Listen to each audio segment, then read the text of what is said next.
Hello friends, last time हमने indefinite tense के बारे में चर्चा करी थी। Present indefinite, past indefinite, future indefinite. इस वीडियो में हम कंटिन्यूस टेंस के बारे में बात करेंगे। जिस तरह से आपने टेबल देख ही रहे हैं कि कंटिन्यूस टेंस भी तीन होते हैं, एक प्रेजेंट कंटिन्यूस, दूसरा पास्ट कंटिन्यूस, तीसरा फ्यूचर कंटिन्यूस। कंटिन्यूस टेंस की खास बात यह है कि इनमें तीनों में जो है, तीनों टेंस जो है ये घटना को होता हुआ बताते हैं।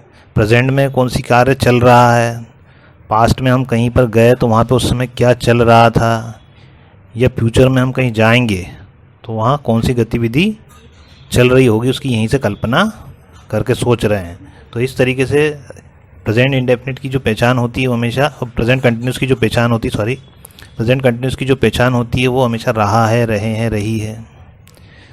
पास्ट कंटिन्यूस की पहचान रहा था, रहे थे, रही थी। और फ्यूचर कंटिन्यूस की रहा होगा, रहे होंगे, रही होगी।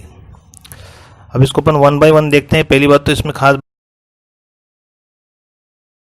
बात ये रहती है तीनों कंटिन्यूस टेंस में कि इनमें हमेशा वर्ब की फर्स्ट फॉर्म, तीनों ही टेंस में, प्रेजेंट कंटिन्यूस, पास्ट कंटिन्यूस और फ्यूचर कंटिन्यूस में वर्ब की फर्स्ट फॉर्म के साथ आईएनजी का यूज किया जाता है।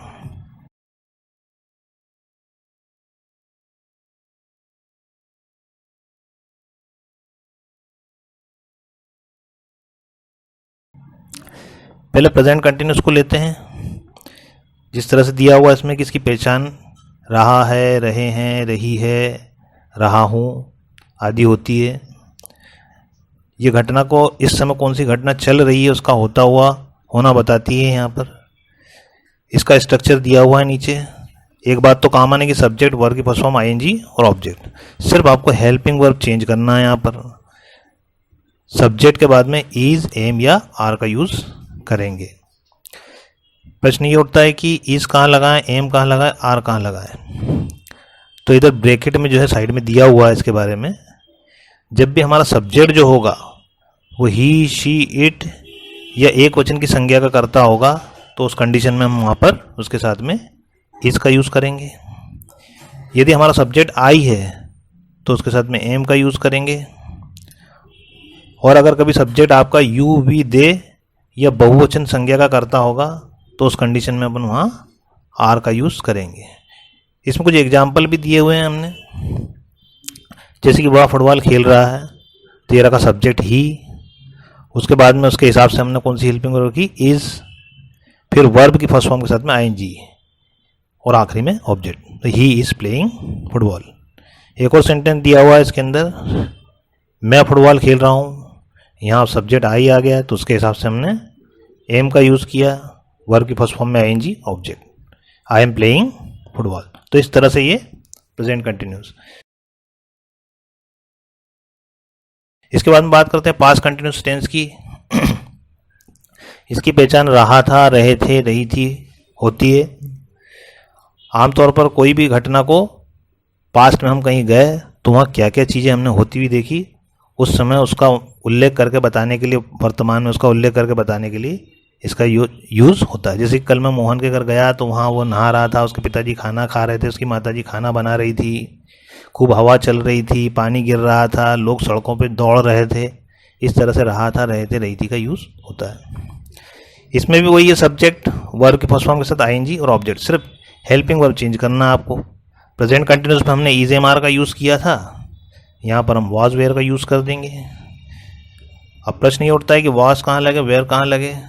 तो उस कंडीशन में जो है यहाँ पे दिया हुआ है ब्रैकेट में, अगर आपका सब्जेक्ट ही, शी, इट, आई और एक वचन की संज्ञा की करता है अगर कभी, तो आप वॉज का यूज़ करेंगे। इसके अलावा अगर कभी मान लो आपका करता है यू, वी, दे या बहुवचन की संज्ञा का करता हुआ तो उस कंडीशन में हम वेयर का यूज़ करेंगे। और इसका स्ट्रक्चर नीचे दिए हुआ, सब्जेक्ट, वॉज, वेयर, वर्ब की फर्स्ट फॉर्म आईएनजी, ऑब्जेक्ट। यहाँ एग्जाम्पल दिया हुआ है, वह फुटबॉल खेल रहा था, सब्जेक्ट आ गया ही के साथ में हम यहाँ देख ही रहे हैं कि वॉज लगना चाहिए, तो ही वॉज, वर्ब की फर्स्ट फॉर्म में आईएनजी, प्लेइंग फुटबॉल। ऐसे नीचे दिया हुआ दूसरा एक और एग्जाम्पल, मैं फुटबॉल खेल रहा था तो आई वॉज प्लेइंग फुटबॉल। इसकी जगह मान लो अगर ऐसा होता कि तुम फुटबॉल खेल रहे थे तो फिर यू वेयर हो जाता, यू वेयर प्लेइंग फुटबॉल। इस तरह से ये पास्ट कंटिन्यूस टेंस है।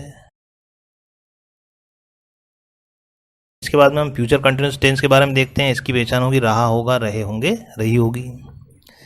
यहाँ पर अब हेल्पिंग लगने वाली जो हेल्पिंग वर्ब है वो विल बी शैल बी हो गई। प्रेजेंट कंटिन्यूस में इज एम आर थी, पास्ट कंटिन्यूस में वॉज वेयर और फ्यूचर कंटिन्यूस में विल बी शैल बी। बाकी वही है, वर्ब की फर्स्ट फॉर्म में आईएनजी, ऑब्जेक्ट। तो इस तरह से ये फ्यूचर कंटिन्यूस टेंस। इसमें एग्जाम्पल दिए हुए हैं। वो फुटबॉल खेल रहा होगा, he will be playing football.